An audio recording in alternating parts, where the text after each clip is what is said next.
और सुन लीजिए, आर्मी में भारतीय जनता पार्टी की या किसी नेता की औकात भी नहीं है कि वो लगवा दे।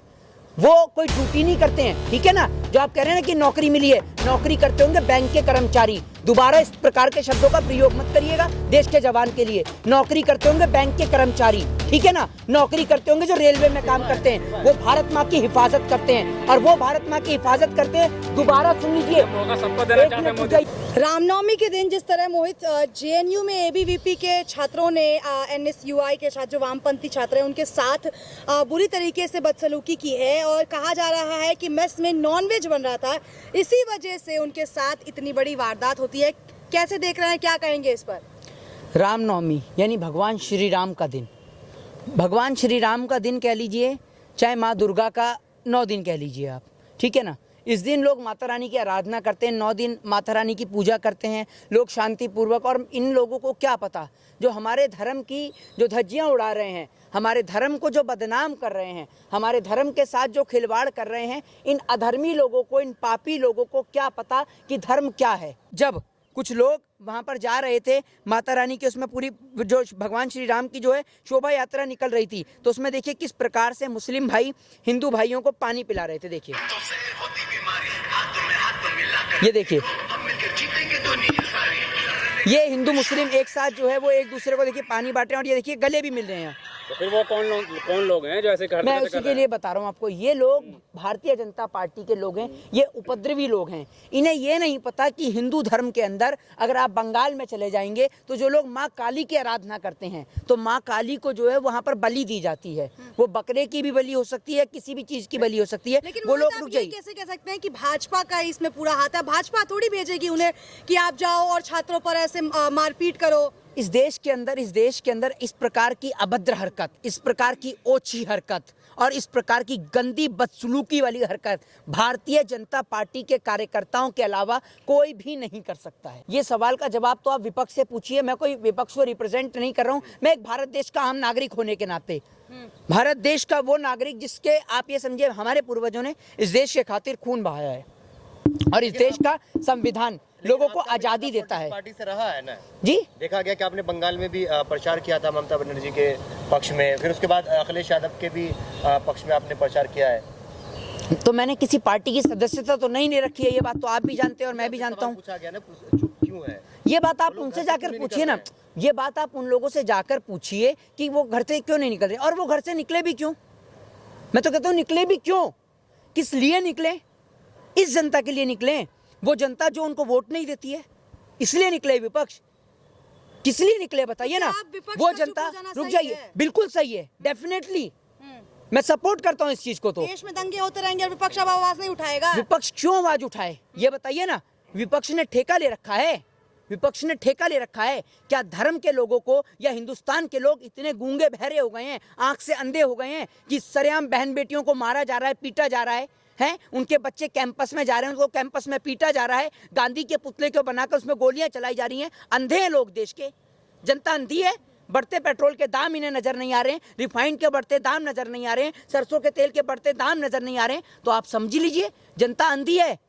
राजनेता आपको पागल नहीं बनाते हैं। आप और मैं कहें, मैं भी कहता हूं कि भाई मोदी जी गलत कर रहे हैं, योगी जी गलत कर रहे हैं, लेकिन मैं कहता हूं कि वो गलत इसलिए कर रहे हैं क्योंकि आप और हम उन्हें गलती करने का मौका दे रहे हैं। कि जनता को अपने हालात पे छोड़ दिया जाए, जनता अपने हालात पे छोड़ दिया जाए। जनता जिस दिन समझेगी ना, जनता के जिस दिन जितने भी अंधभक्त हैं, जब इनके कनस्तर का आटा खाली होगा, जब इनके कनस्तर का आटा खाली होगा ना, तब जो इनका दिमाग है वो सही लाइन और लेंथ पे आएगा। धर्म का नशा जब उतर जाएगा जी, तब जाकर के धर्म का नशा देखिए, धर्म का कोई नशा नहीं होता।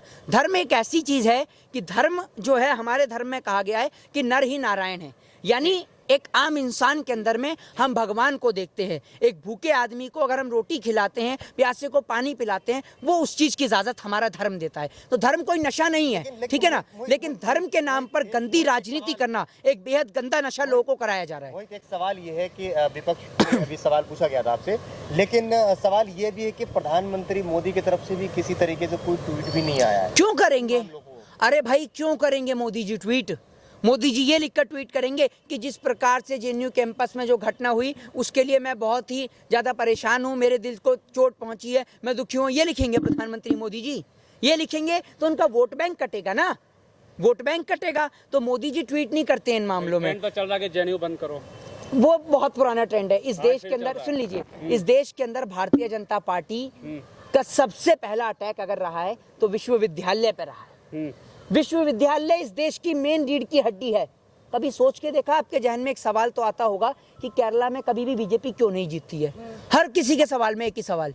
जब केरला के सीएम से एक सवाल पूछा गया कि आपके एक जगह थी वहां पर भारतीय जनता पार्टी का विधायक जीत गया, तो केरला के मुख्यमंत्री से एक सवाल किया गया कि सर आपके यहाँ से एक सीट से भारतीय जनता पार्टी जीत गई है, तो आप क्या करेंगे वहां पर? तो जानते हैं उस मुख्यमंत्री ने क्या सवाल का जवाब दिया? उन्होंने कहा कि हम वहां पर अत्यधिक मात्रा में स्कूल और कॉलेज खुलवाएंगे। मुझे लगता है वहां पर स्कूल खुलवाने में कोई कमी रह गई थी। मतलब आपको लग रहा है इसका कि मतलब आप केवल समझ रहे हैं? अनपढ़ लोग जो है भाजपा के साथ जा रहे हैं, मोदी के साथ जा रहे हैं। अशिक्षिता सबसे बड़ा एक अहम भूमिका हो चुकी है। भारत देश के अंदर हिंदुओं के बच्चों को, सुन लीजिए, मेरे को बात कंप्लीट करने दीजिए। बिल्कुल करिए। हिंदुस्तान के अंदर जो हिंदू धर्म के बच्चे हैं उनको पढ़ने नहीं दिया जा रहा है। कोई आकर कहता है कि 1 लाख रुपए का हथियार उठा लें, कोई कहता है कि हिंदू खतरे में है, कोई कहता है कि हिंदू अपने बच्चे को स्कूल में पढ़ने के लिए भेजे या उनको लड़ने के लिए भेजे, यही समझ में नहीं आ रहा। दूसरी बात, एक सबसे बड़ा इन्होंने प्रश्न लिया है कि 3 साल के लिए सेना के जवानों को भी ठेके पे रखेंगे। भैया सेना के जवान भी ठेके पे रखे जा रहे हैं। जिस देश के अंदर सेना के जवान, भारत माँ के वीर सपूत, उन्हों को ठेके पे रखा जा रहा है। ये देखिए, वो भारत माँ की हिफाजत करना चाहते हैं और आप उनको ठेके पे रख रहे हैं। नेताओं को ठेके पे क्यों नहीं रख लेते? हर किसी को मौका मिलेगा ना, अगर 3 अरे भैया, तो एमएलए को रखिए ना ठेके पे।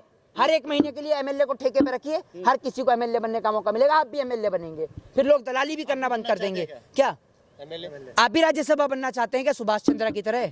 ये बताइए। अपनी बात बताए ना। बनना चाहते क्या है आप? ये बताइए ना, मैं बनना चाहता हूँ या नहीं बनना चाहता हूँ? आप मुझे बनाएंगे क्या? मोदी के खिलाफ भाजपा के खिलाफ बोलते हैं तो कहीं ना कहीं आपको, अच्छा, जो भारतीय जनता पार्टी के खिलाफ बोलता है वो एमएलए और विधायक ही बनना चाहता है। हो सकता है सपना देखा होगा आपने किस? नहीं, तो आप नरेंद्र मोदी जी की तारीफ करते हैं, आपने क्या सपना सोचा है? नहीं, चौथा स्तंभ। नहीं, तो अरे चौथा कितनों को? ये भारतीय जनता पार्टी के राज्यसभा सांसद ही है सुभाष चंद्रा, खुद का चैनल चलाते हैं जी न्यूज। चौथे स्तंभ को लेके घूम रहे हैं जेब में, देख नहीं रहे हैं आप? तो तमाम दो गोदिया मीडिया के पत्रकार हैं। जनता के सवाल उठाते होंगे ना, हद की क्या बात करते होंगे। कौन सी हद की बात करते हैं? दिखा दीजिए जी न्यूज। अरे भैया, जी न्यूज आप देखते नहीं किस तरीके की हरकतें वहाँ चलती हैं। वो सुधीर चौधरी तो सभी थोड़ी खराब होंगे वहाँ पत्रकार, और भी तो निष्पक्ष पत्रकार होंगे। आप दीपक चौरसिया को रिप्रेजेंट करती हैं या अर्नब गोस्वामी को करती हैं? चढ़ना शुरू कर देते हैं आप पत्रकार। कभी आपने, सुन लीजिए, कभी आपने इस देश के अंदर मेरे मुंह से, चाहे वो रवीश कुमार जी जैसे पत्रकार हो, पुण्य प्रसून वाजपेयी हो, अभिषार शर्मा हो, इस प्रकार के लेवल के पत्रकारों के बारे में पूरे देश के अंदर किसी भी व्यक्ति को बोलते हुए सुना है आपने?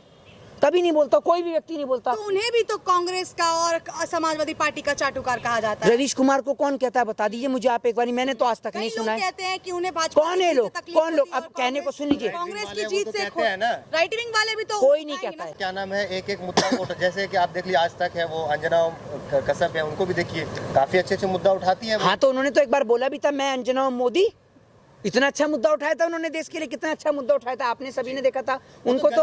और एक पत्रकार है, नहीं, जबान तो नरेंद्र मोदी जी की भी फिसलती है। बेटी बचाओ बेटी पढ़ाओ की बात करते हैं, तो इस देश में जबान तो जो है वो नेताओं की फिसलती है जी। लेकिन मैं 100 बात की एक बात आपसे कहना चाहता हूँ कि धर्म मुद्दा नहीं है, मुद्दा शिक्षा है, मुद्दा बेरोजगारी है, मुद्दा महंगाई है। मुद्दा ये नहीं है कि लोग, ताकि आप कुछ भी खाइए कुछ भी पीजिए, वो आपकी आजादी है। बेरोजगारी दूर करने के लिए 3 साल की भर्ती कर रहे हैं, बाद में ये भी कह रहे हैं कॉर्पोरेट में नौकरी कर सकते हैं आर्मी वाले। अग्निवीर नाम रखा उनका, क्या असल में एक सेना की जगह थी जिसको हम कहते थे कि भारत देश की सेना जो है वो एकदम निष्पक्ष रहती है, और आज भी निष्पक्ष है, अभी तक तो निष्पक्ष है, ठीक है। लेकिन ये जो है बीजेपी वाले अब सेना में भी अपने ही लोगों को भर्ती कराने में लगे हुए हैं। ये 3 साल पे ठेके पे रखेंगे ना, ये आरएसएस वाले लोग अपने ही लोगों को भर्ती कराना चाहते हैं। आप ये समझिए लोग कितनी मेहनत करते हैं आर्मी के लिए, आपको पता है आपके घर से कोई आर्मी में? बहुत लोग हैं। तो आप जानते हैं आर्मी के लिए, मैं आपको अपने घर की खुद की बता रहा हूँ, सुबह 4 बजे उठ के जाता है भाई, सुबह 4 बजे उठ के जाता था। आज तो आर्मी में भर्ती है, सुबह 4 बजे उठ के जाता था, ठीक है। आ रहा है घर पर कितने बजे? 7 बजे। 7 बजे उनको नौकरी किस सरकार में मिली है? भाजपा की सरकार में या कांग्रेस में? उनको मोदी सरकार से पहले ज्वाइनिंग है आर्मी में, मोदी सरकार में ज्वाइनिंग नहीं मिली है। और सुन लीजिए, आर्मी में भारतीय जनता पार्टी की या किसी नेता की औकात भी नहीं है कि वो लगवा दे।